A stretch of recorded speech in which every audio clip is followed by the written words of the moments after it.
voy a hablar de los peligros cuando los hombres no cumplimos nuestro rol. Cuando los hombres no cumplimos nuestro rol. Y vamos a leer 1 Corintios, capítulo 7, versículos 32 al 35. Dice así: Mas quiero que estéis libres de preocupación. El soltero se preocupa por las cosas del Señor, como puede agradar al Señor. Pero el casado se preocupa por las cosas del mundo, de cómo agradar a su mujer, y sus intereses están divididos. Y la mujer que no está casada y la doncella se preocupan por las cosas del Señor, para ser santas tanto en cuerpo como en espíritu. Pero la casada se preocupa por las cosas del mundo, de cómo agradar a su marido. Y esto digo para vuestro propio beneficio, no para poneros restricción, sino para promover lo que es honesto y para asegurar vuestra constante devoción al Señor. Permíteme orar. Señor, te pedimos que tu palabra pueda hablar a nuestros corazones. Te pedimos, Señor, que nuestros corazones hoy estén atentos. Estamos aquí reunidos por la mañana. Hemos querido separar la mañana de nuestro sábado para poder alimentarnos de tu palabra, poder tener un tiempo de comunión, poder compartir unos con otros. Y te ruego, Señor, que tu palabra hoy se ponga ante nuestros ojos y sirva como un espejo que nos haga ver nuestras debilidades, pero también tu Espíritu trabaje en nosotros para movernos a obedecer tu palabra, a cumplir con nuestro llamado como hombres, a responder a nuestro rol como hombres, Señor, que va mucho más allá del matrimonio, porque somos hombres en casa, pero también somos hombres en la iglesia, y somos hombres en el trabajo, y somos hombres en la sociedad. Nuestra masculinidad no está centrada solamente en el matrimonio y en la paternidad, sino que está centrada en cada área de nuestra vida. Así que ayúdanos, Señor, a poder glorificarte como hombres en todo momento y en todo lugar. Te lo pido en el nombre de Jesús. Amén. Amén. Bueno, antes de desarrollar otros puntos y tratar temas concretos de los que yo quiero hablar, me gustaría que miremos este pasaje en particular para entender algo que Pablo quiere decir. Cuando miramos este texto, tengo que mencionar que es un texto que se ha prestado a muchas malas interpretaciones porque algunas personas han llegado a sugerir que Pablo anima a que la gente no se case. Como que, no, por mí fuera os quedarais solteros como yo para servir al Señor, porque da la sensación de que Pablo dice, pero como no tenéis un don de continencia, como os vais a acabar quemando, mejor casaos, que cada uno tenga su propia mujer. Pero es muy triste si lo entendemos así, porque parece que Pablo está diciendo que nos casamos por no caer en inmoralidad. Parece que la finalidad de casarse es no quemarse. Ya no es la gloria de Dios, ya no es servir a Dios en el matrimonio, ya no es tener hijos, es no quemarse. Si lo entendemos así, como muchas personas lo han sugerido, parece que Pablo dice, mira, si yo fuera por mí, por mi voluntad, todo el mundo se quedaría soltero, sería misionero, serviría al Señor, pero como sé que no aguantaréis, que el cuerpo tira, que tenéis tentaciones, mejor casaos para no caer en inmoralidad, en fornicación.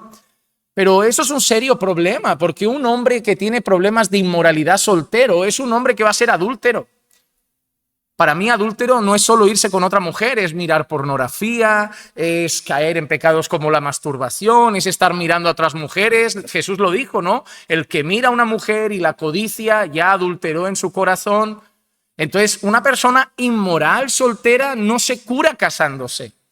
Nosotros no podemos pensar que Pablo está diciendo que la cura para la inmoralidad es el matrimonio.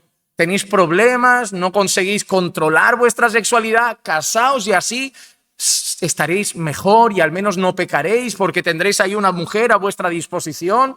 Todos nosotros sabemos que en el matrimonio la sexualidad no es algo que está presente los todos los días de la semana, durante todos los años, hay etapas y etapas. Está la luna de miel, están los años tempranos del matrimonio, el primer año, además si eres joven y te acabas de casar, pero los años pasan, la edad llega, los dolores de cabeza, enfermedades, menstruación, embarazos.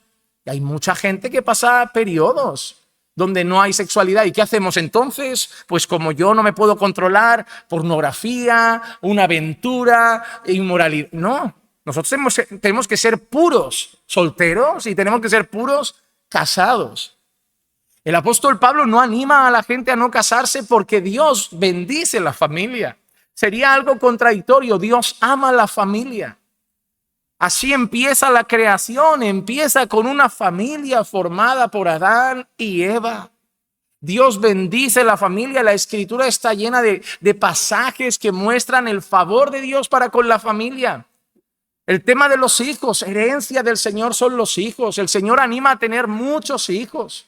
No podemos pensar que Pablo está contra el principio de la familia y contra el principio del matrimonio. Pero Pablo sí va a enseñar algo.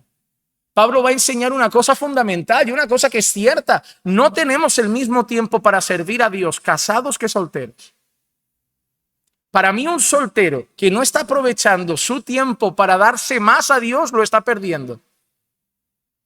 Porque es cuanto más tiempo va a tener. Cuanto más tiempo va a tener.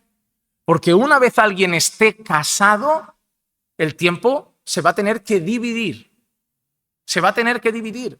Miren, hubo un hombre que es muy conocido en la historia protestante, un hombre que además dio pie al movimiento metodista, llamado John Wesley.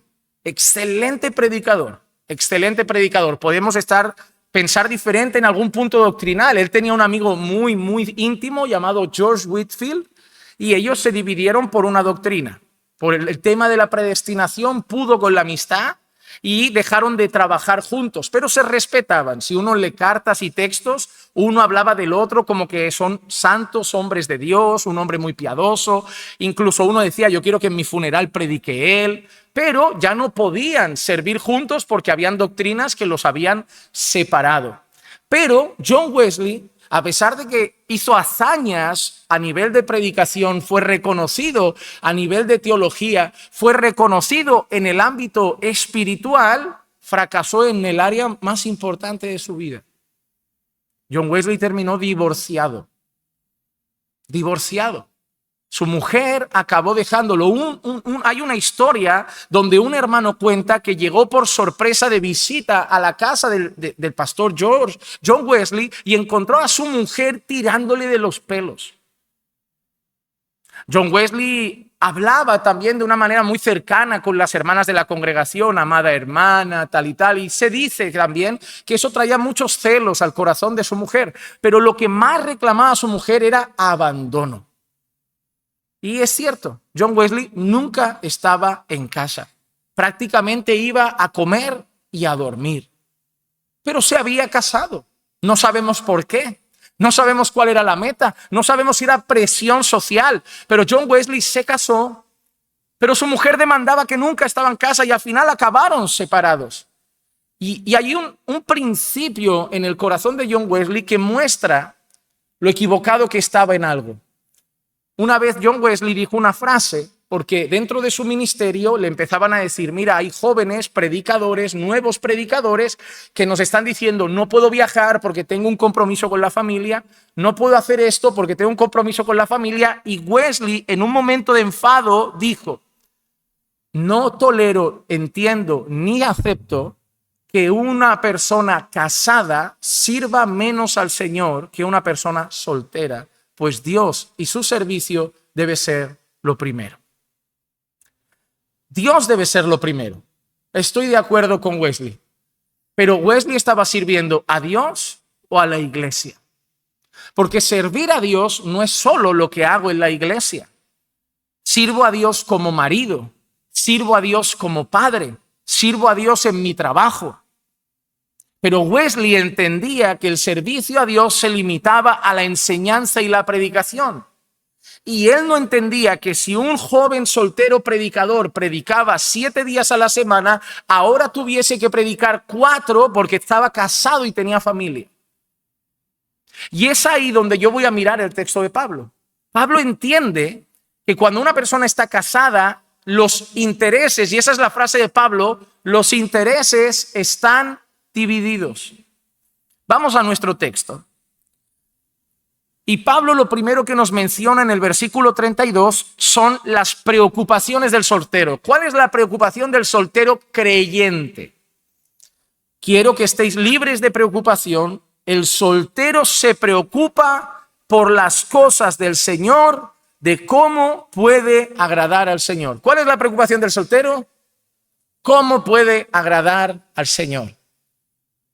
No se preocupa de tengo que hacer devocionales familiares. No se preocupa de tengo que compartir la palabra con mi esposa. No se preocupa de tengo que llevar al niño a la escuela, tratar con mi hijo, corregir a mi hijo, enseñar a mi hijo, enseñar a mi mujer. Tengo que ir a visitar a la familia, tengo que hacer trabajos en el hogar, pagar el agua, pagar la luz, pagar facturas, pagar un montón de cosas, proveer.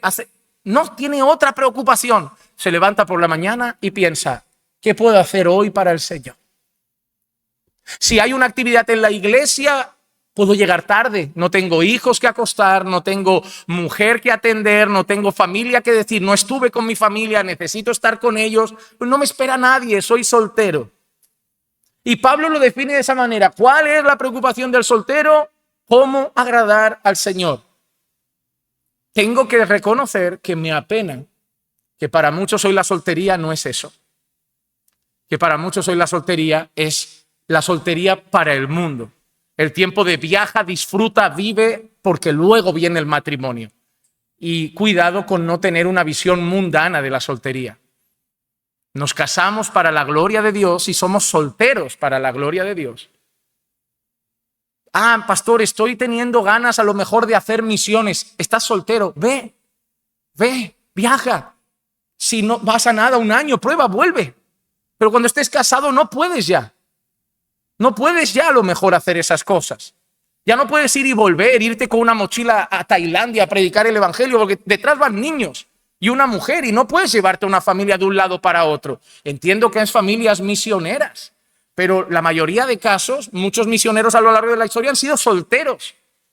Imagínate a Pablo en peligros de azotes, de naufragios, de prisiones, de persecución. A Pablo lo han bajado por una ventana, ¿lo recuerdan? Lo han bajado por una ventana en un cesto. Imagínate tener que bajar a los niños, a la mujer. Otra cosa es que Pablo escape solo.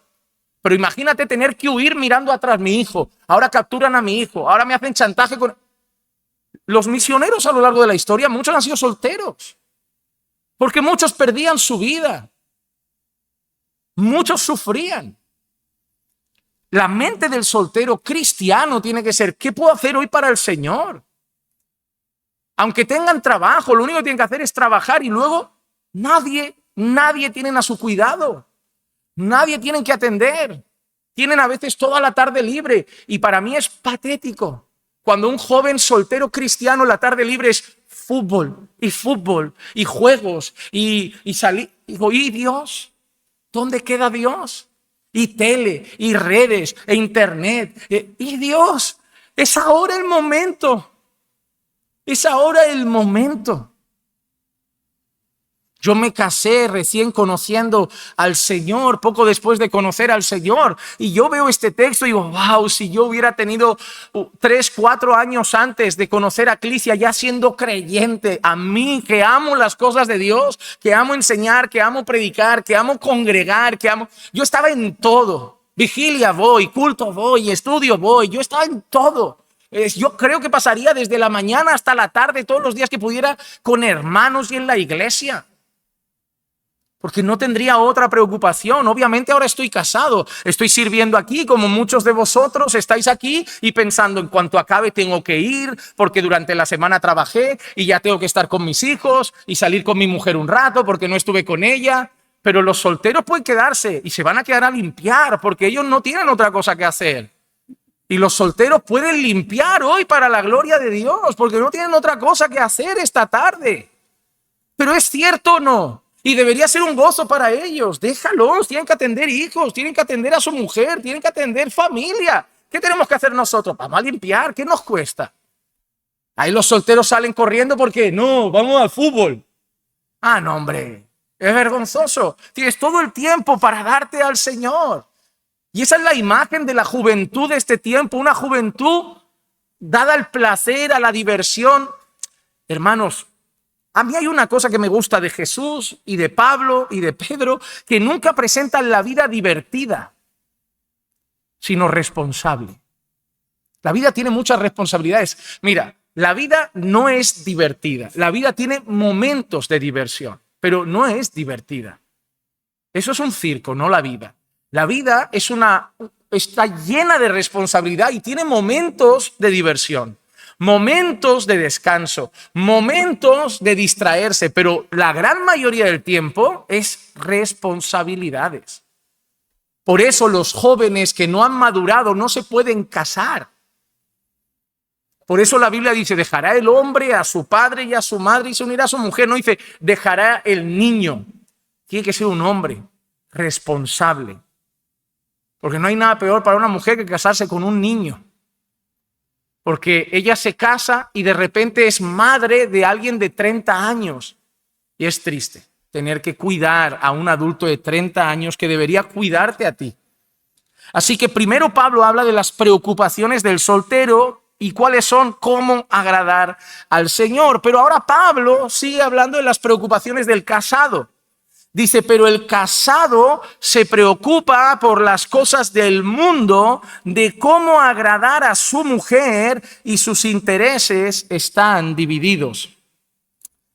Quiero aclarar también que no tengo nada contra jugar a fútbol, que nadie piense eso. Sé que hay momentos, pero hay momentos para divertirse y hay momentos para aprovechar mejor el tiempo.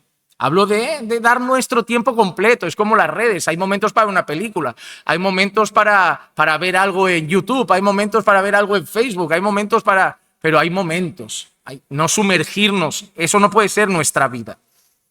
Ahora, ¿cuáles son las preocupaciones del casado? Dice, el casado se preocupa por las cosas del mundo, de cómo agradar a su mujer y sus intereses están divididos. Pero Pablo no lo dice de una manera mala. Y la palabra mundo muchas veces a nosotros siempre nos tiene una connotación negativa, ¿no? Hay los mundanos, hay la gente del mundo, las cosas del mundo, la música del mundo. Pues Pablo dice que el casado se preocupa por las cosas del mundo, pero no significa de vivir una vida mundana. ¿Qué cosas del mundo? Pablo se está refiriendo al matrimonio, a la familia, a los hijos, al trabajo, a todo lo que conlleva ser cabeza de hogar, a todo lo que conlleva haberse casado. Y Pablo habla de eso como cosas del mundo. Tenemos que interpretar la palabra mundo en su contexto, porque por ejemplo tienes Juan 3:16, de tal manera amó Dios al mundo, y luego tienes al apóstol Juan diciendo, no améis al mundo ni las cosas que están en el mundo, porque si alguno ama al mundo, el amor de Dios no está en él. Tenemos que entender la palabra mundo en su contexto.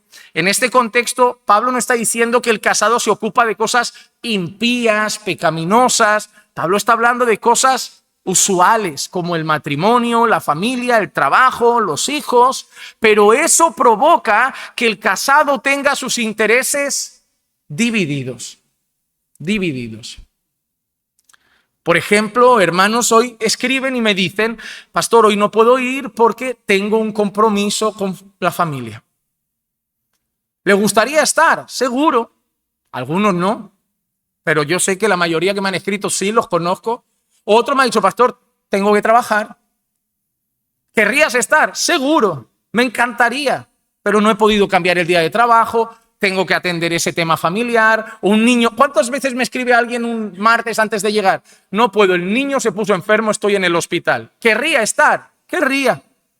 Pero tiene una cosa que atender, ¿qué? Se llama hijo, se ha puesto enfermo, hay que ir al hospital. Entonces, esos son los intereses divididos de querría ir al culto y qué pena tener que faltar, pero tengo que tener esta responsabilidad que atender, soy su padre, ¿no? O querría ir a la reunión de hombres, pero mi mujer se ha puesto mala y me tengo que quedar en casa con los niños porque mi mujer está en cama. ¿Ves esos intereses divididos? El soltero solo depende de si él está bien. Yo puedo con todo. Salimos de aquí y si tú le preguntas a un soltero, vamos a donde queráis. Yo hasta mañana no tengo nada que hacer. ¿Y qué haces mañana? Culto. O sea, fin de semana. Lo mío es culto y lo que surja. Pero los casados es, pastor, quedamos. No, hermano, tengo una cosa familiar. Pastor, quedamos. No tengo que atender a mi padre. Pastor, quedamos. No tengo que atender a mi esposa. Hermano, quedamos. Hoy tengo... Y es normal, nadie se puede enfadar. Es gente casada. Por ejemplo, la razón no la podemos dejar a un lado y exigir a todos los hombres lo mismo. Cuando yo digo, mira, debéis buscar al Señor, orar en casa, leer la Biblia, ¿es cierto? Sí. Pero yo no soy tan necio de exigiros a vosotros que tengáis tanto tiempo de oración o de lectura bíblica como el que yo puedo tener. ¿Por qué? Porque vosotros os levantáis por la mañana, salís lejos de casa a trabajar y no volvéis hasta la tarde y a veces muy tarde. Mi trabajo consiste en servir y tengo horas para orar, horas para leer la Biblia. Sí que debo exigiros que todo lo que podáis buscar al Señor, hacedlo. Pero yo no puedo exigiros lo mismo que me exijo yo, porque yo tengo un tiempo que vosotros no tenéis. Esa es la lógica de Pablo. Yo no puedo exigirle al soltero lo mismo que le exijo al casado, porque entiendo que el casado tiene una mujer que atender, tiene que trabajar mucho para sustentar a su familia, tiene hijos, tiene cosas que hacer.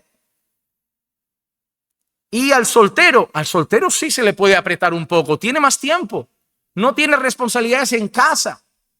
Yo sé que alguno me vendrá con excepciones, ya, pero yo cuido a mi madre. Son excepciones. La mayoría de los solteros ni se hacen la cena, comen lo que sea. Y si se enganchan a la casa de alguien, comen de prestado. Y así ya se van comidos a casa. Pero eso es una realidad que Pablo dice, el casado tiene los intereses divididos. Y esa palabra intereses divididos habla de que tiene interés por las cosas de Dios, pero tiene que mostrar interés por su familia. Luego Pablo habla también de las mujeres en esa misma línea, ¿no? Dice la mujer que no está casada y la doncella. Esa doncella también es una palabra que muchas veces aplica a una virgen. Dice, se preocupan por las cosas del Señor para ser santas tanto en cuerpo como en espíritu, pero la casada, y vuelve a utilizar la misma expresión, se preocupa por las cosas del mundo, de cómo agradar a su marido. Y eso es así. Normalmente las mujeres que se quedan a limpiar el jueves en la iglesia son las solteras. Y si se queda alguna casada es porque el marido también se queda. Pero usualmente se quedan las solteras. ¿Por qué? No tienen que ir a casa, hacer cena al marido, limpiar a los hijos, bañar a los hijos. Ay, esa hermana nunca se queda. Es que le esperan 3 hijos en casa, un marido, niños que hay que llevar al cole. Hay que entender un poco. Hay que tener lógica, ¿no? La mujer soltera tiene esa facilidad de solo preocuparse por el servicio al Señor, pero la casada tiene intereses divididos, tiene que preocuparse por cómo agradar a su marido. Y ahora mira qué conclusión da Pablo, y esto digo para vuestro propio beneficio, no para poneros restricción, sino para promover lo que es honesto y para asegurar vuestra constante devoción al Señor. Pablo sabe que los solteros tienen un tiempo y que los casados tienen otro tiempo, pero hay una realidad: solteros y casados tienen que tener constante devoción al Señor,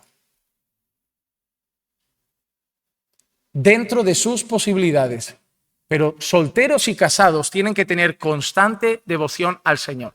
¿Qué se espera del soltero cristiano? No tienes mujer, no tienes hijos, no tienes otra responsabilidad, más devoción al Señor, constantemente. ¿Y qué se espera del casado? Tienes mujer y tienes hijos, pero Dios también existe en tu vida. También queremos devoción al Señor. Lo que Pablo está diciendo es que ya sea que seas soltero o casado, aunque Pablo entiende que el soltero tiene más tiempo y el casado tiene intereses divididos, en ambos casos lo que Pablo quiere promover es una constante devoción al Señor. ¿Cómo? O en tu soltería o en tu matrimonio, pero constante devoción al Señor. Sé un padre con devoción al Señor. Sé un marido con devoción al Señor. Sé un trabajador con devoción al Señor. Porque ahí también puedes servirle. No podemos contar contigo para muchas cosas en la iglesia.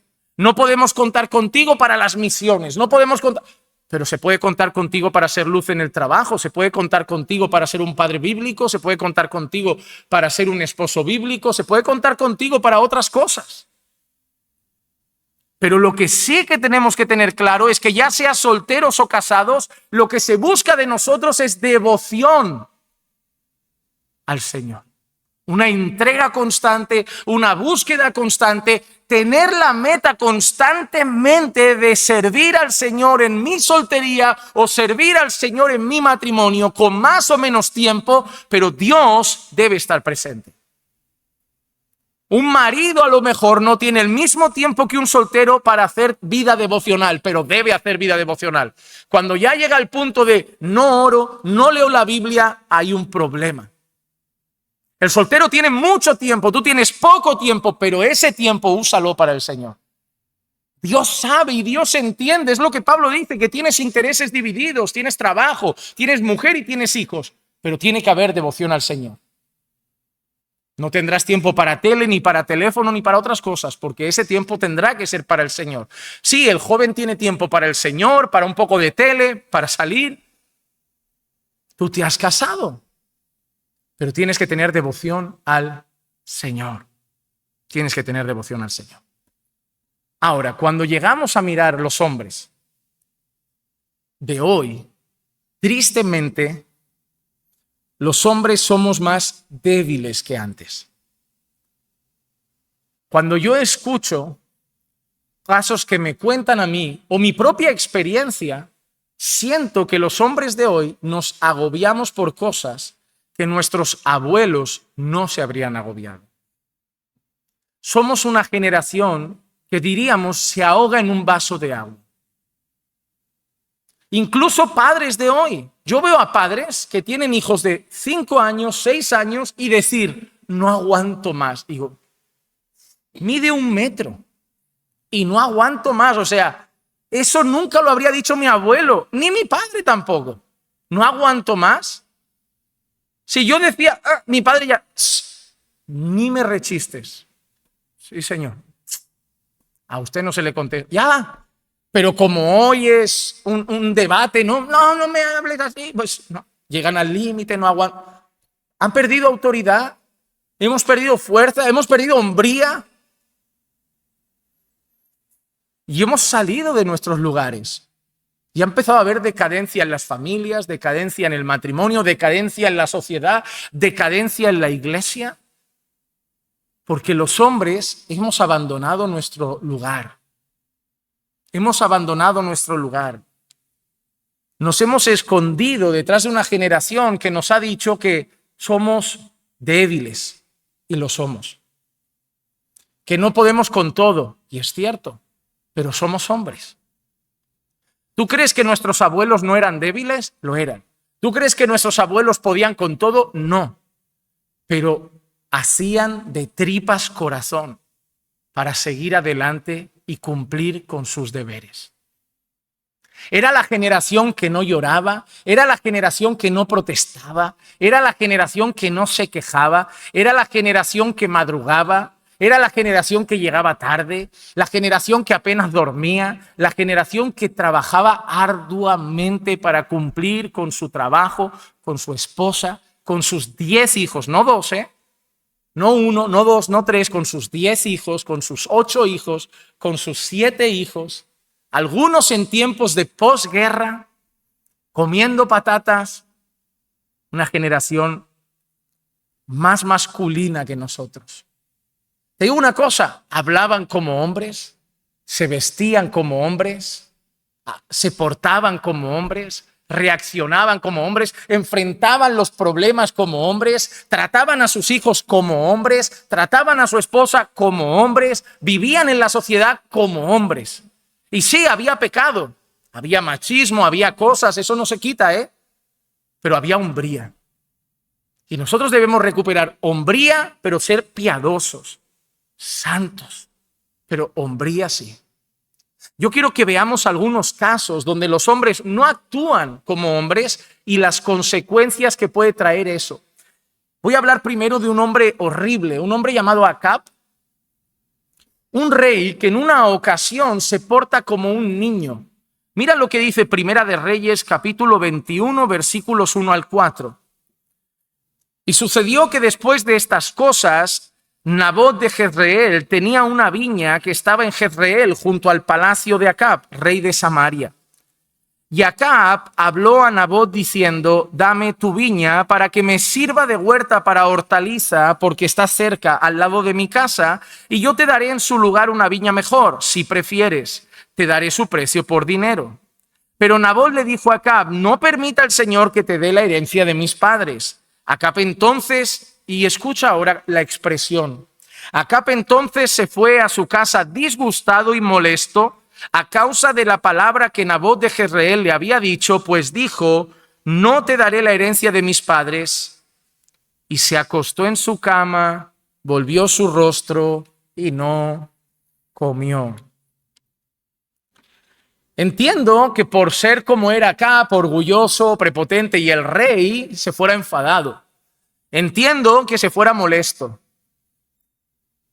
Pero cuando el texto dice que se fue a su cama, volvió su rostro y no comió, la primera que se dio cuenta fue su mujer. ¿Sabes qué? Parece un niño. La reacción de Acab, lejos de ser la propia reacción de un hombre, se volvió el gesto de un niño caprichoso, molesto e indefenso por no haber conseguido lo que se le había antojado. Era un rey y era un hombre que lo único que se le había antojado era una viña y había recibido un no por respuesta. ¿Y cuál era la actuación macho, viril, de hombría? Me voy a la cama. Acá la cena, toda la mesa de palacio preparada para la llegada del rey, y me lo imagino corriendo: no quiero cenar, me voy a la cama, llorando para otro lado. Obviamente va a llegar ahora su mujer a hablar con él. ¿Pero qué reacción es esa? Y te digo una cosa, a veces nosotros somos igual. Somos como niños consentidos. Cuando recibimos un no de la vida, un no del trabajo, un no de la iglesia, un no de cosas, muchas veces reaccionamos como niños caprichosos. La hombría no reacciona así cuando las cosas no salen como nos gustan. La vida está llena de situaciones donde las cosas no van a salir como queremos. La vida está llena de momentos donde las cosas no van a salir como a mí me parece. Es más, nosotros convivimos con gente, no todos pensamos igual. A veces las cosas se harán de la manera de uno y a veces las cosas se harán de la manera de otro. No podemos pretender que todo el mundo a nuestro alrededor, familia, trabajo, iglesia, amigos, haga todo como a mí me parece. Porque vemos la vida en cosas distintas. Y mientras no sea pecado, obviamente, porque somos creyentes, hay cosas que a mí no me van a parecer que tú haces, pero oye, es tu vida. Y a veces no puedo simplemente enfadarme como un niño caprichoso cuando las cosas no salen como yo quiero, y en casa, en vez de encontrarse a un hombre firme, encontrarse a un niño. Vamos a la iglesia, no quiero salir. ¿Cómo? El hombre de la casa. Vamos a la iglesia. No. ¿Cómo? Eres el hombre. No te puedes quedar en la cama porque el jefe te trató mal, en la cama porque el hermano te trató mal, en la cama porque el pastor te trató mal, en la cama. Eso no es de hombres. Esa reacción no es la que quiere ver una mujer. Una mujer no quiere ver a su marido sollozando en una cama. Entiendo que hay cosas para llorar, pero por este motivo. ¿Y cuántas veces tú y yo, amado hermano, hemos reaccionado como niños por cosas que no merecían reaccionar así? Repito, yo entiendo que hay situaciones. Se te murió un hijo, una enfermedad en una madre grave. Yo entiendo que hay cosas para estar triste y llorar un tiempo. Y aún así te diría que hay que luchar para enfrentarlas con hombría. porque pueden pasar cosas, pero tu hijo sigue necesitándote, tu mujer sigue necesitándote. Y esa es la mentalidad de los hombres, ¿sabes? Es, mi madre está mal, pero mi mujer me sigue necesitando. Mi familia, mi padre está enfermo, pero mis hijos me siguen necesitando. Esa es la mente de los hombres. ¿Te has dado cuenta? Los hombres no pensaban en, me tienen que entender. Los hombres pensaban en, tengo que seguir. Era asombroso. Yo me dio por mirar mi último año de gastos, de cosas que he comprado este último año. Pensé en regalos a familiares, en cosas que he podido dar a gente que lo ha necesitado, en algún capricho que me he sentido feliz de consentir a mi mujer, pero hubo una cosa que me di cuenta. No encontraba el último capricho mío. Y no me enfadé como un niño diciendo, ¿y yo y mis compras? Y pensé, es que soy el hombre de la casa. Es que soy el hombre. Porque por un momento pensé en nuestros padres y pensé, es verdad. Yo siempre veía a mi padre pagándome el teléfono, pagándome la ropa, pero yo pensaba, papá no se va de compras. En su casa puede ser distinto, pero yo pensaba, no, papá no se va de compras seguido. Pero nuestro armario va cambiando. Papá, bambas nuevas, papá, pantalón nuevo, papá, el chándal del cole, papá, la ropa del fútbol, papá, los guantes de Víctor Valdés en aquel tiempo. Papá esto, papá que... Y papá compra y paga la cuota del cole y paga septiembre al campo, libretas, mochila, estuche, colores, una regla, un compás. No sé qué cosas. Ahora es todo en un ordenador, pero nosotros llevamos mochilas que parecían de acampada, ¿eh? Que nosotros íbamos al colegio con 30 kilos en la espalda, que por eso inventaron las maletas con ruedas, porque los niños iban a acabar así. Pero tú no veías a tu padre pensando en sus caprichos. Hablo personalmente, estaban pensando en la casa, los niños, la casa, pero no reclamaban, porque en su mente era su trabajo. Y yo no digo, hermano, que no te puedas dar un capricho. Pero ¿te das cuenta lo que se espera de un hombre? Que ponga los intereses que ha dicho Pablo, su esposa, sus hijos y Dios. ¿Te has dado cuenta que cuando Pablo habla de intereses divididos, no dice el marido se preocupa de Dios y de sí mismo? Dice, el marido se preocupa de Dios y de su esposa, de su familia. Pablo no dice el marido se preocupa, no, de Dios y de los demás. Y ese es el grito moderno. Si puedes, al final del día, cuando todos estén durmiendo, ponte un ratito la tele tú. Al final del día, cuando todos estén ya durmiendo y descansando, si te queda energía, ponte el resumen de la Champions. Póntelo. Pero al final del día, no le dices a tu hijo, dame un tiempo que acabo de llegar del trabajo. Ahora yo y mi descanso y luego ya veo si te atiendo a ti. No, eso no es un padre. Ahora, vemos en Acab la actitud de un niño que reacciona como un malcriado, consentido, indefenso. ¿Y qué pasa en este caso? Que cuando el hombre no actúa, ¿quién toma la delantera? La mujer. El palacio no se puede quedar sin alguien actuando. El palacio no se puede quedar sin alguien tomando decisiones. El palacio no se puede quedar sin gobernador. El gobernador se ha ido a la cama triste y sin cenar. ¿Quién va a tomar la delantera? También hay que decir que esta mujer es la que es. Primera de Reyes, capítulo 21, versículos 5 al 10.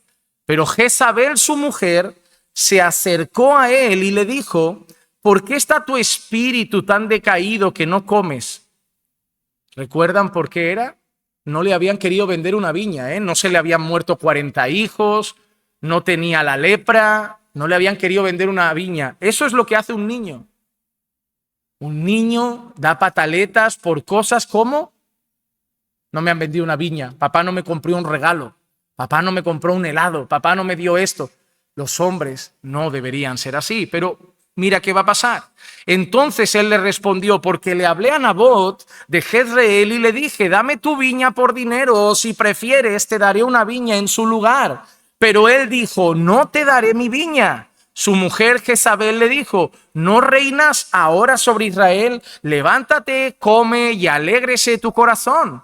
yo te daré la viña de Nabot de Jezreel. Y ella escribió cartas en nombre de Acab, las selló con su sello y envió las cartas a los ancianos y a los nobles que vivían en la ciudad con Nabot, y escribió en las cartas diciendo: proclamad ayuno y sentad a Nabot a la cabeza del pueblo, sentad a 2 hombres malvados delante de él que testifiquen contra él diciendo: tú has blasfemado a Dios y al rey, entonces sacadlo y apedreadlo para que muera.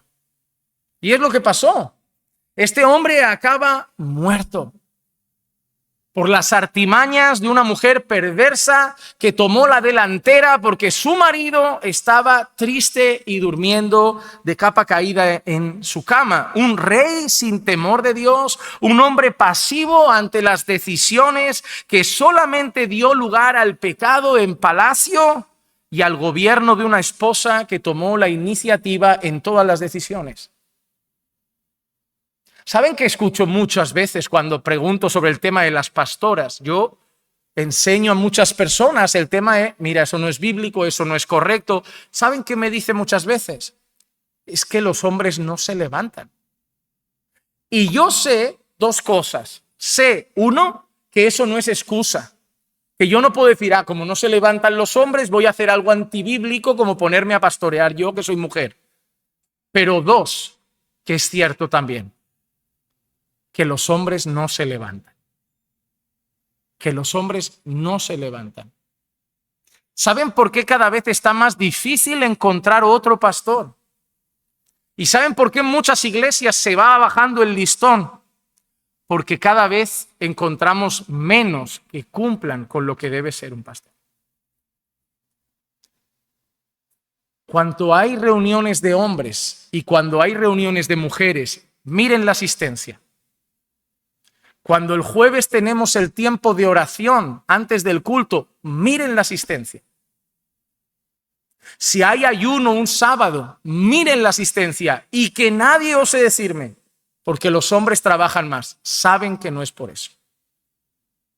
Le estoy diciendo sábados en la mañana, porque mujeres vienen del trabajo también. Hermanas vienen a orar del trabajo. Y hombres vienen después de haberse tomado un café en su casa. Y lo sabemos.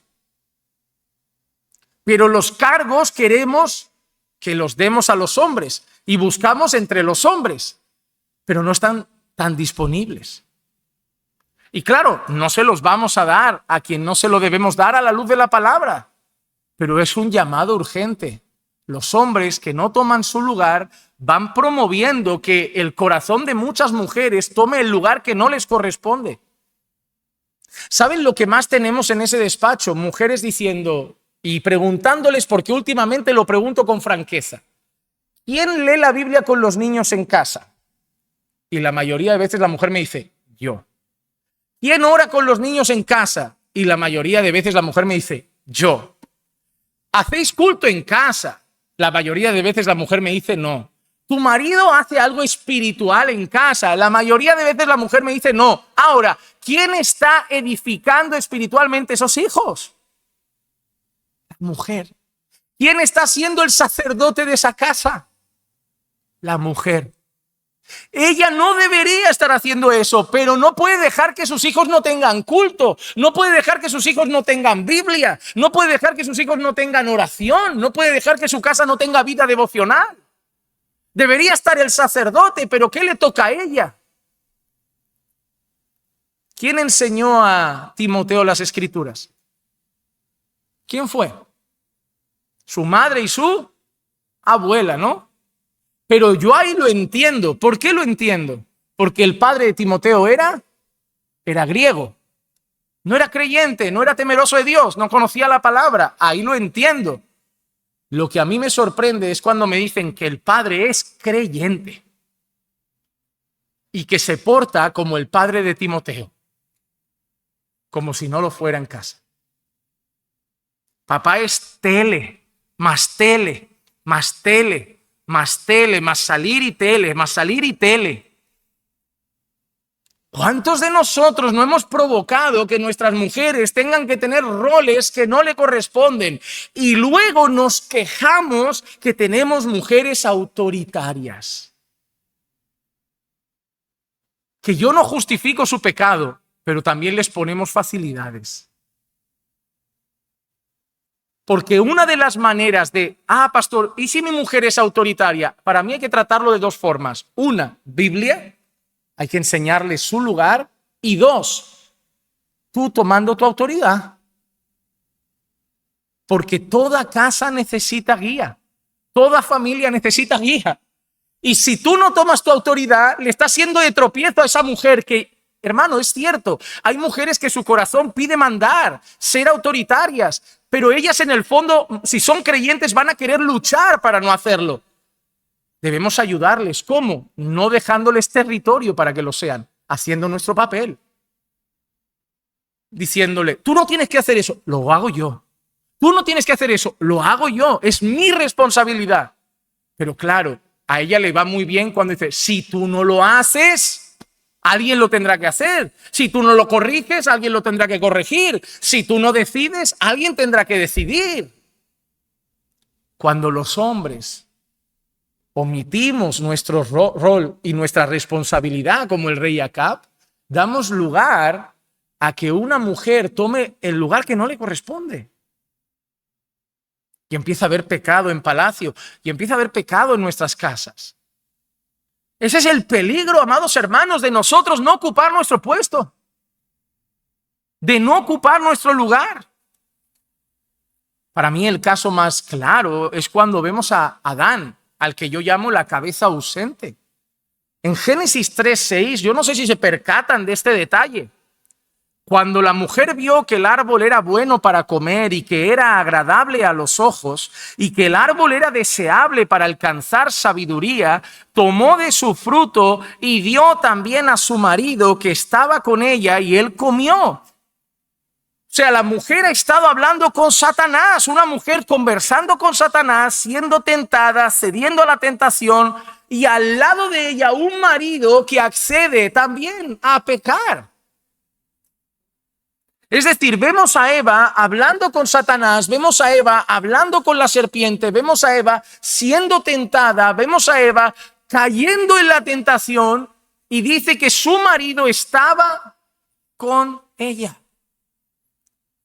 Vemos a nuestras mujeres hablar chismes, vemos a nuestras mujeres meterse en conversaciones de cosas de la iglesia que no toca, vemos a nuestras mujeres hacer cosas que no tocan, tener carácter que no toca, tener actitudes que no tocan, tomar decisiones que no tocan, y nosotros no solo no las corregimos, sino que muchas veces entramos en el chisme, entramos en la conversación. Lo mejor para el corazón de una mujer que cae en chisme es un marido chismoso al lado, que en vez de santificarla, se vuelve más tropiezo en la vida. Que en vez de decir, amor, esto no es de Dios. Amor, el hermano no está. Amor, la hermana no está. No, vamos a dar vuelta. Y vuelta, y vuelta.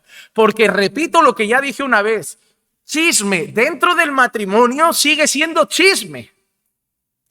Que a veces pensamos que si es entre marido y mujer no es chisme. Es igual. A veces los creyentes pecamos en casa pensando que el pecado, si es a domicilio, ya no es pecado. Sigue siendo igual de pecaminoso. Mira a Adán estaba allí. No hizo lo que tenía que hacer. No protegió a su mujer, no cuidó a su mujer, no corrigió a su mujer. Estaba ahí viendo a su mujer caer, tropezar, pecar y simplemente lo consiente y participa con ella. Hermanos, ¿cuántos de nosotros, como Acab o como Adán, hemos perdido el rumbo de nuestros hogares por momentos? Lo hemos dejado en manos de nuestras mujeres, que no les corresponde. Lo hemos dejado a Satanás zarandear, tentar y hacer destrozos. ¿Por qué? ¿Dónde está el guardián de la casa?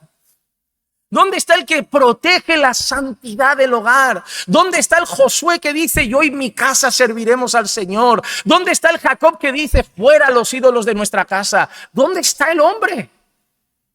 ¿Dónde está el hombre que le echa un pulso al mundo? ¿Dónde está el hombre firme en las convicciones bíblicas? ¿Dónde está el hombre líder, el hombre capitán del barco? Que no nos dé miedo decir estas cosas a una sociedad como la nuestra. Suena machista. Somos el líder del barco, el capitán, somos la cabeza, el protector, el guardián, el sacerdote. Y que no nos tiemble la voz, es lo que somos. Y que el mundo nos llame machistas y antiguos, es lo que somos. Nuestra mujer es la ayuda, la reina de la casa, la princesa, como quieras llamarle. Nosotros somos el protector, el cabeza, el líder, el sacerdote. Yo tengo que ser el sacerdote que trae palabra a mi casa, el profeta que trae la palabra de Dios, el Moisés que guía, el Josué que lidera. Yo debo ser esa persona en mi familia. Yo debo liderar a Eclesia, yo debo proteger a Eclesia, yo debo santificar a Eclesia, velar por su vida espiritual, velar por si crece, velar por si peca en las mismas cosas o ha abandonado pecados, luchar por mi hogar, que en mi hogar se respete a Dios, velar que se ve en la tele, velar que se escuche en la radio, velar, es mi trabajo. Yo debo llegar ahora de una reunión de hombres y cansado, llegar y irme al sofá. No, primero pasar por la cocina. Necesitas algo, llamar. Hay que comprar comida, necesitas algo, llegar y estar con ella. Aunque me apetezca el sofá, me siento en la cocina. ¿Qué tal tu mañana? ¿Dormiste bien? Y ella me preguntará, porque es así de buena, me preguntará por la reunión. ¿Y qué tal fue? Fue de bendición. Ojalá Dios te haya usado. Estuve orando por ti. Y darle tiempo, y estás cansado. Y encima hoy tengo compromiso por la tarde familiar. No descansaré nada. Y mañana, como los pobres no pudieron ensayar el jueves, me dice mi mujer que hay que venir a las 8:15 a ensayar. Yo ya sé cómo va a ser mi fin de semana, hermano.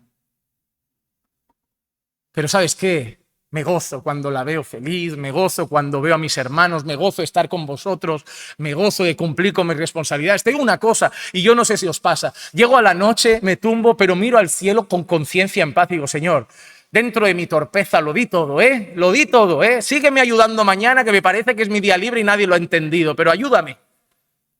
Pero tienes la conciencia en paz, porque ¿sabes qué me pide Dios a mí? No me pide que sea empresario, no me pide que sea presidente del gobierno, no me pide que sea el hombre exitoso del mundo, me pide que sea un buen marido, un buen pastor, un buen hermano, un buen ciudadano, y eso es lo que me voy a esforzar por ser. No me pide más.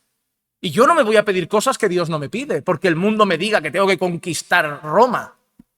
Yo me voy a pedir lo que Dios me pide, y yo voy a llegar a Dios y decir, Señor, no seré el más listo ni el mejor empresario, no seré nada de eso, pero voy a luchar por ser un buen padre, un buen esposo, un buen pastor, un buen hijo, un buen hermano. Y mi conciencia estará en paz, porque para el mundo podría haber fracasado porque no habré conquistado no sé qué, pero yo solo quiero escuchar, buen siervo y fiel, en lo poco fuiste fiel, en lo mucho te pondré. Y creo que los hombres muchas veces están cansados haciendo lo que Dios no les pide. Y no tienen tiempo por ese cansancio para cumplir con lo que Dios sí les pide. Eso, y yo les abro un poquito el corazón, eso me pasó en la iglesia un tiempo. Yo sufría por cosas que como pastor no tenía que sufrir. Yo por un tiempo pensaba que todo lo malo que pasaba en la iglesia era mi culpa y que si la gente no cambiaba era mi culpa y que si había chisme era mi culpa y yo me cargaba por pecados ajenos. Hasta que de repente, por la gracia de Dios, entendí, tú debes pastorear, discipular, enseñar y predicar. El fruto no lo das tú. Si no cambian, no es tu culpa. Si no lo viven, no es tu culpa. Si entre ellos hacen algo, no es tu culpa. Si entre ellos, eso intentarás mediar y ayudar, pero no te cargues. Y encontré descanso. ¿Por qué? Porque a veces, y esto es una frase que no quiero que pierdan, que la entiendan mal, uno de los mayores peligros del pastor es perder la energía en las cosas de las cabras y no tener fuerza para atender a las ovejas. Porque quien hace más ruido a veces en una iglesia son los que no son ovejas a veces. A veces pueden haber conflictos en una iglesia y se resuelven porque somos hermanos. Pero a veces ves cosas que son del mundo y dices tú, y estoy ahí enfocado en cosas de gente que mañana no está. Y desatendiendo a las ovejas que quieren comer. ¿Ves? A veces Satanás y el mundo nos quieren distraer para quitarnos la fuerza y que la demos en cosas y la perdemos porque no tenemos fuerzas ilimitadas y no las centramos en cosas necesarias. Y si tú estás soltero, tu mayor energía es para el Señor. Y si tú estás casado, tienes intereses divididos, pero debes darte al Señor y a tu mujer y a tus hijos. Y si descuidas tu casa, como descuida a Acab, como descuida a Adán, como descuidan otros, van a haber consecuencias, y a veces irremediables. No te podrás quejar de si una mujer toma un lugar que no le corresponde. Ahora, quiero que esto lo veamos desde una perspectiva todavía peor. Si no estás haciendo lo que debes hacer, estás pecando. Porque hay un pecado, un tipo de pecado que se conoce como pecado de omisión. Santiago capítulo 4, versículo 17 dice: aquel pues que sabe hacer lo bueno y no lo hace, eso es pecado. Hermano, yo no sé si lo entiendes, pero a veces nuestras conciencias se quedan tranquilas diciendo: no voy con mujeres, no veo nada indebido en la tele, no me emborracho, no me drogo. Está bien, esos son pecados también. Pero hay un tipo de pecado que es el pecado de omisión. Mira, es pecado hacer lo que Dios llama malo. Pero para Dios también es pecado no hacer lo que Dios manda. Si yo, el ejemplo de un hijo, mira qué fácil lo planteo. Yo soy un hijo y mi padre me dice: Juan Manuel, a casa no se llega más tarde de las 10. Y yo llego a las 12, he pecado. He pasado por encima de una prohibición. Está prohibido llegar más tarde de las 10 y yo llegué a las 12, he pecado. Pero si mi padre me dice: Juan Manuel, pon la mesa, y yo no la pongo, he pecado. ¿Por qué? Porque he recibido una orden de algo que debo hacer y no lo he hecho. En los dos casos desobedezco, ¿lo entienden, no? En un caso desobedezco pasando por encima de una prohibición y en otro caso desobedezco pasando por encima de una orden. Yo creo que en el ejército sería igual, ¿no? Si un capitán del ejército le dice a un cabo: mira, haz esto, y el cabo no lo quiero hacer, castigo, ¿no? Porque es pecado de omisión. Y eso lo debemos tener en nuestros corazones, hermanos. Podemos estar pecando por omisión. Yo quiero que pienses en este tipo de pecado y el juicio final. Mira este texto, qué curioso. Mateo 25, versículo 41 al 46 dice: entonces dirá también a los de su izquierda: apartaos de mí, malditos, al fuego eterno que ha sido preparado para el diablo y sus ángeles, porque tuve hambre y no me disteis de comer. Ahora, yo quiero que veas qué cosas malas han hecho. No dice: me pegasteis, me golpeasteis, me matasteis. Mira lo que dice: tuve hambre y no me disteis de comer. Tuve sed y no me disteis de beber. Fui forastero y no me recibisteis. Estaba desnudo y no me visitasteis. Enfermo y en la cárcel. Estaba desnudo y no me vestisteis. Estaba enfermo y en la cárcel y no me visitasteis. Entonces ellos también responderán diciendo: Señor, ¿cuándo te vimos hambriento o sediento o como forastero, desnudo, enfermo o en la cárcel y no te servimos? Él entonces le responderá: en verdad os digo que en cuanto no lo hicisteis a uno de los más pequeños de estos, tampoco a mí me lo hicisteis. Y estos irán al castigo eterno, pero los justos a la vida eterna. En esta ilustración del juicio, ¿has visto quién va al infierno? Tuve hambre y no me diste de comer, no me diste de beber, no me visitaste, no me vestiste. ¿Te has dado cuenta? No dice adúltero. ¿Ves la lista de Pablo? Ni los mentirosos, ni los adúlteros, ni los fornicarios, ni los inmorales, ni los homosexuales entrarán en el reino de los cielos. Ahora, ves esa lista y no está eso. No está eso. Pero esta gente dice que va a ir ¿a dónde? al infierno. Ahora, ¿quiénes son uno de estos pequeños? Si me salgo del contexto, como mucha gente hace, uno de estos pequeños es cualquier persona. Hay gente que lee esto y cree que es hacer obra social. Ir a las cárceles, ir a dar de comer a los pobres, ir a visitar enfermos, y sacan de aquí esto. Pero Dios no está diciendo, lo hiciste a cualquier persona. Aquí dice, lo hiciste ¿a quién? ¿A quién? A uno de los más pequeños de estos. Otras traducciones lo cambian por alguno de mis pequeñines. ¿Sabes a quién se refiere claramente en el contexto? Habla de los creyentes. ¿Quién podía estar en la cárcel en aquel tiempo por predicar el evangelio? Un hermano. ¿Quién podía estar necesitado por causa de la fe que había sido expulsado del trabajo? Un hermano. ¿Quién podía pasar hambre? Un hermano. La Biblia está llena, ¿no?, de hacer buenas obras, especialmente a los de la fe.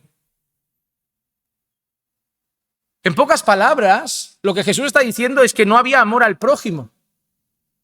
No había amor al prójimo. Nada más, ¿eh? No está hablando de grandes cosas, está hablando de amor al prójimo. Es decir, tu hermano estaba ahí en la cárcel y tú con tu vida. Tu hermano pasaba hambre y tú con tu vida. Tu hermano ahí muriéndose y tú con tu vida. Ah, pero yo no hice nada malo. Pero no hiciste lo que te pedí primero. Ama a Dios sobre todas las cosas y ama a tu prójimo como a ti mismo. Y también, no sé si lo leíste, pero alguien que no ama a su hermano, ¿cómo puede morar el amor de Dios en él? ¿Cómo podéis amar a los que veis?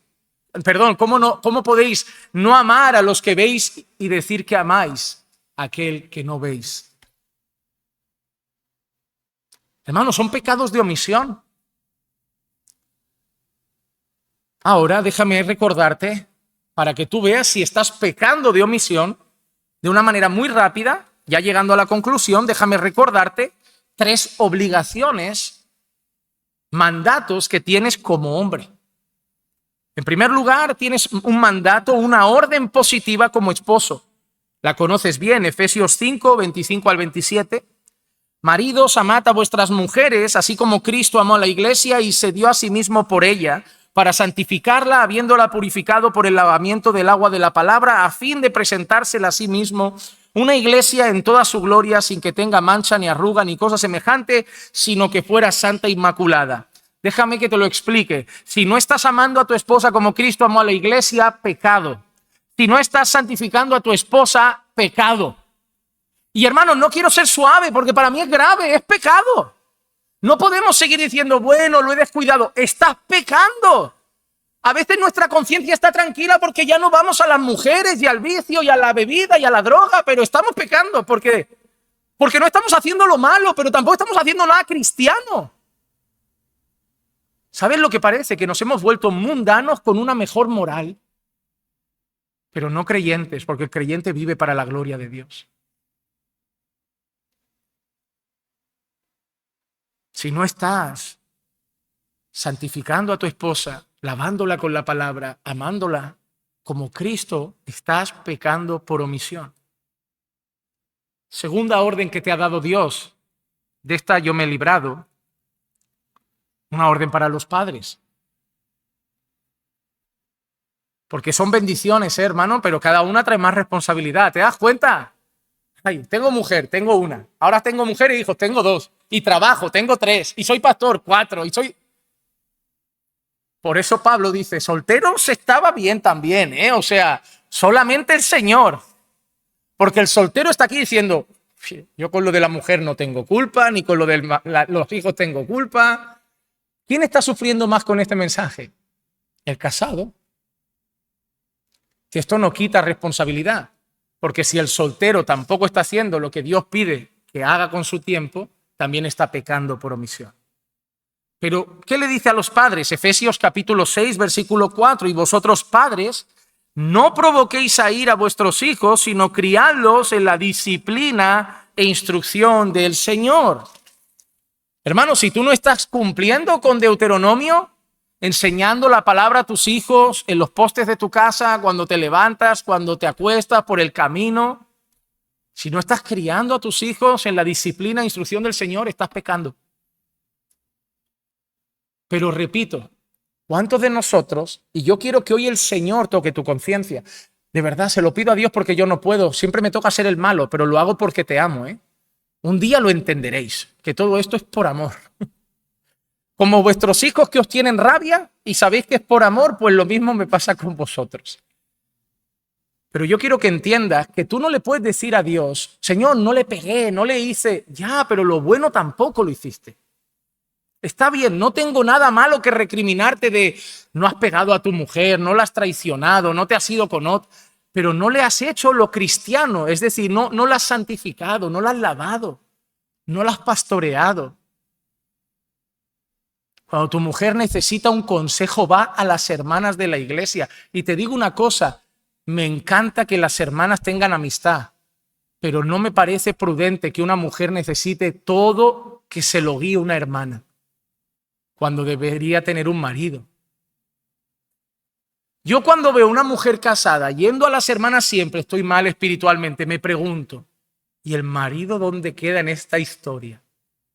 Porque me parece bien que tengan amigas, está bien que tengan hermanas, una cosa no quita la otra, pero ¿quién debería estar clavando rodilla por eso? Debería ser el marido, el que llega a casa y dice, ¿qué pasa? Te veo rara, te veo nerviosa. Eso lo notamos, ¿no? Uno conoce a su mujer, amor, te noto con menos paciencia. Últimamente hablan mucho de las hermanas, de esto, ¿qué pasa? Y cuando empiezas a tirar, ¿qué te confiesa? No estoy bien. Amor, ¿estás orando? Claro, si yo no oro con ella, no sé si ora. Porque si yo no oro, yo pienso que debe orar, no, porque es creyente. Pero si yo, amigo, si tú mismo sabes que a veces estás mal y no oras, imagínate que en tu casa tu mujer tampoco. Así que tenemos dos fríos en la fe. ¿Y quién lo tiene que arreglar? El pastor. Sí, el pastor de la casa, el hombre. Porque el pastor puede ir una tarde, pero en una tarde eso no se arregla en muchas tardes. Y esas muchas tardes tiene que ser el hombre que diga, yo estoy mal, pero me toca, ¿verdad? Es lo que hemos dicho, yo estoy mal, pero soy el hombre. Y te voy a decir algo que a mí me pasa muchas veces. Cuando yo estoy mal y me toca, mientras intento arreglar a otro, me arreglo yo. A mí me ha pasado estar mal, tener que ayudar a un hermano y mientras estoy ayudando, porque no le puedo decir, yo ahora no estoy bien como para orar contigo, me pongo a orar y el Señor me ministra a mí. Digo, mira, vine a ayudar y salí ayudado. Os va a pasar. No estoy bien, pastor, ahora para levantar mi casa. Levántala y Dios te levanta junto. Es tu casa. Haz tu parte y ve al Señor con tu debilidad y dile, Señor, no estoy bien, pero mi casa me necesita. Así que ayúdame aunque sea arrastrándome, porque mi casa necesita esa cabeza que no estoy siendo. Y la fuerza no es la tuya, es la del Señor. El Señor solo quiere que te humilles y lo busques. El Señor solo quiere que te dispongas a hacer lo que Él te pide y Él te da la fuerza, porque Él se va a glorificar en tu debilidad. Pero también tenemos una orden en el trabajo. Efesios 6, del 5 al 9 dice, siervos, obedeced a vuestros amos en la tierra con temor y temblor, con la sinceridad de vuestro corazón como a Cristo, no para ser vistos como los que quieren agradar a los hombres, sino como siervos de Cristo, haciendo de corazón la voluntad de Dios. Servid de buena voluntad como al Señor y no a los hombres, sabiendo que cualquier cosa buena que cada uno haga, esto recibirá del Señor, sea siervo o sea libre. Y vosotros, amos, por si sois jefes, haced lo mismo con ellos y dejad las amenazas. Si no de esto, de esto. Si no de esto, sabiendo que el Señor de ellos y de vosotros está en el cielo y que para Él no hay acepción de personas. ¿Sabes qué significa? Que si no estás trabajando como trabajador con sinceridad de corazón es pecado. Que si no estás trabajando de buena voluntad es pecado. Que si no estás trabajando como para el Señor y no para los hombres es pecado. Y que si como jefe amenazas y haces eso es pecado. Ahora, viendo todo esto, matrimonio, padres, trabajo, jefes, empleados, Yo quiero que de corazón os preguntéis, ¿cuánto habéis pecado contra Dios? Porque normalmente en la iglesia los únicos pecados que confesamos es inmoralidad, mentira, soberbia, orgullo, ¿no? Pero esto también es pecado, hermano. Esto también es pecado. Te lo quiero resumir de esta manera. Tu casa no necesita solo que ya no seas inmoral. Tu casa necesita que ores ahí, que prediques ahí, que enseñes ahí. Tu mujer no solamente quiere que ya no seas el mismo pecador, quiere que seas un santo siervo de Dios. Os animo a no pensar en cargos en la iglesia, porque ya tenéis muchos cargos en casa. Si yo soy pastor y os doy un cargo en la iglesia, cuando esto que me estáis mirando no está bien, lo único que hago es poner una carga todavía más grande. Porque al estar en la iglesia os vamos a exigir cosas y vais a descuidar más todavía la casa. ¿Y sabes qué? La iglesia es para que sirvamos todos, pero la casa es para que sirvas tú. Aquí pueden... Mira, hermano, ¿quién puede? Otro puede hacerlo, pero mi casa no, mi casa soy yo. Limpiar y ayudar aquí lo pueden hacer muchos, pero a Anus solo la puede cuidar André. A Dalinda solo la puede cuidar André. A Yuri solo la puede cuidar Naum. A Marian solo la puede atender Sam. Yo no puedo ir a pastorear a sus mujeres. Yo no puedo ir a pastorear a Regina, no puedo ir a pastorear a Trini, no puedo ir a pastorear a Ana. No puedo ir a pastorear a Laura ni a ninguna de las mujeres de nuestra iglesia. Aquí muchos pueden hacer muchas cosas. Tu casa es tu trabajo. Antes de levantarte y preguntarte qué tengo que hacer en la iglesia, pregúntate qué tengo que hacer en casa. Y si queda tiempo, porque tienes intereses divididos, el que te quedes lo das a la iglesia también. Esto no significa que ahora faltes a los cultos, ¿eh? No, eso significa que traigas a tu familia al culto. Pero tienes el lunes que no hay culto, el miércoles que no hay culto, el viernes que no hay culto para cuidar a tu casa. Hermano, yo no te digo que todos los días hagas culto en casa. Si soy honesto, yo no lo hago todos los días. Pero tiene que haber vida espiritual en casa. ¿Por qué? Porque el martes tenemos estudio. Trabajamos, venimos directos a la iglesia, nos alimentamos, pero el lunes podemos hacerlo. Y no tienen que ser 2 horas, hermano, te lo digo por experiencia. Es leer un salmo, orar un rato, abrir el corazón, preguntar por pecados, orar unos por otros en familia. Y te ayuda a conocer el corazón de tu esposa. Es decir, estoy mal con la familia, estoy triste con esto, o tengo algo contra una hermana. Y tú no puedes meterte al trapo y decir, ya, es que la hermana es así. No, hay que orar por ese corazón. Tú no puedes dejar que eso se infecte ahí. No, amor, vamos a orar. Eso no es de Dios, es una hermana. Cristo pagó por su vida. ¿Nuestro deber cuál es? Y tú tienes que ir con Biblia, porque tu mujer entiendo que es creyente. ¿Qué dice la palabra? Pagar el mal con bien. En cuanto esté en tu mano, estate en paz. Pon la otra mejilla. Mansedumbre, humildad. Bienaventurados los pacificadores. Y la llevas. Eso es santificar con la palabra, ¿no? Y orar. Y preguntar al día siguiente, ¿cómo va ese sentimiento? Hasta que tu mujer te diga, mira, ya la miro y no siento nada malo. Y digo, gloria a Dios, celebrar al Señor también cuando hay avances de su gracia.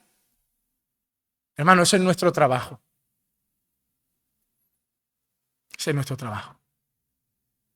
Mi deber es esforzarme por pastorearos a vosotros. Vuestro deber es esforzaros por pastorear a vuestros hijos. Y llegando al final, yo quiero recordar algo. Es difícil, ¿verdad? Con todo lo que hay en la vida, tener tiempo para dedicarse al hogar. Pues ahora ten un poco de comprensión cuando veas a tus pastores teniendo que pastorear tanta gente. Porque ellos también tienen familia. Ellos tienen que cuidar su familia y mucha gente. ¿Sabes qué significa? Que como hombres también tenéis que, con razón, no ser una carga, sino un alivio a todo eso. Pastor, ¿y cómo te ayudamos? Mira que sería un bonito interés, ¿no, pastor? ¿Cómo ayudamos a nuestros pastores? Si tú pastoreas a tu mujer y a tus hijos, yo tengo mucho menos trabajo, porque yo solo te tengo que pastorear a ti. Entiende que yo no me desprendo de tu mujer, soy pastor de la congregación. ¿Entiendes lo que quiero decir? Si tú te encargas de ellos, yo me encargo de ti. Y encargándome de ti y tú de ellos, estamos todos atendidos. Por eso soy un firme defensor de que mi mayor trabajo es con vosotros. Si vosotros hacéis lo que toca, yo trabajando con vosotros sé que directamente he trabajado con vuestra casa. Porque si hoy salís de aquí diciendo, se acabó esto, voy a cumplir con mi deber, yo ya sé que en tu casa no me tengo que preocupar de que sus hijos oren, tu mujer ore y se lea la Biblia.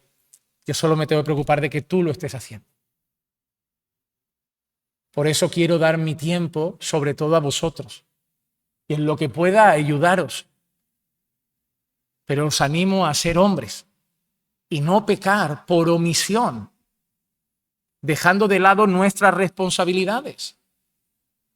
Es como si yo tuviera que venir hoy a predicar y no aparezco, o mañana y no aparezco, y simplemente decir que me tienen que entender. No, yo debo atender mis responsabilidades. Pero yo quiero darte un último versículo que espero que te dé aliento, porque es palabra de Dios. Gálatas capítulo 6, versículo 9, Pablo dice, y no nos cansemos de hacer el bien, pues a su tiempo, si no nos cansamos, segaremos. Hermano, todo el bien que hagas a tus hijos, a tu esposa, a tu casa, a tu familia, si no te cansas, segarás.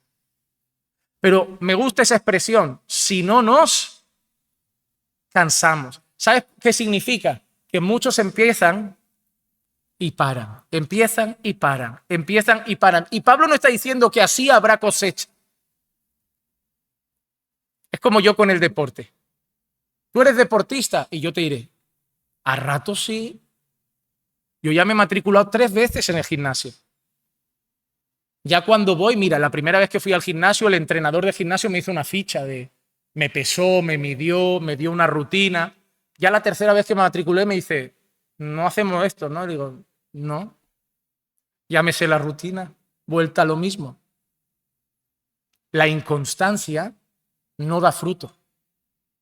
No da fruto. La disciplina y la perseverancia son necesarias en los hombres. Tú tienes que trabajar con tus hijos, con tu esposa, con tu familia y no cansarte. El no cansarte no significa que no te canses, literalmente, porque cansarte te vas a cansar. Entiendo que sabéis qué significa no dejarlo, no desmayar, no abandonar, no claudicar. Entonces segaréis. Si tu vida espiritual está mal y tú buscas a Dios con todo tu corazón en oración, tu vida espiritual estará mejor. Pero no orando 2 días, orando y orando y orando y orando sin cansarte, sin desfallecer y segarás. Hermano, la vida no es una vida rápida y fácil. Es de esfuerzo, es de trabajo, es de lucha, es de perseverancia, pero hay una promesa, vamos a segar. Así que si por lo que sea habías abandonado tu puesto, que hoy el Señor hable a tu corazón, tome las riendas de tu casa, te llegues a casa a sentar hoy, decir, hoy tomo mi agenda, se acabó. No puedo seguir dejándolo para mañana porque un día más de pecado no quiero y voy a empezar a hacer lo que tengo que hacer. Y en una semana no, y en un mes no, pero si no me canso, voy a segar. Habrá fruto en casa, habrá fruto en el matrimonio y habrá fruto en mi vida espiritual. Que Dios te ayude a cumplir tu rol como hombre, porque abandonar nuestro rol es lo que ha traído más mal a la sociedad, al matrimonio y a la iglesia. Pero si lo recuperamos, cosecharemos. Que Dios nos ayude a tomar nuestro lugar para el bien de nuestra casa y de nuestra familia. Oremos. Señor, te damos gracias por tu palabra y por confrontar nuestros corazones en esta mañana. Gracias, Señor, por ponernos delante de tu palabra y hacernos ver nuestra realidad. Te pedimos que nos ayudes a cumplir con nuestros deberes, con nuestro rol y con nuestro llamado. Perdónanos porque hemos pecado contra ti. Perdónanos porque muchas veces nuestra conciencia se ha quedado tranquila por no haber caído en otros pecados, pero Señor, no hemos hecho lo que debíamos hacer, y el que sabe lo que es bueno y no lo hace, eso también es pecado. Perdónanos, Señor. Ayúdanos a colocar las prioridades en orden y darnos con cuerpo y alma a servir a nuestra casa y al Señor. Ayúdanos, Padre, a honrarte en todo, te lo pido. En el nombre de Jesús. Amén y amén.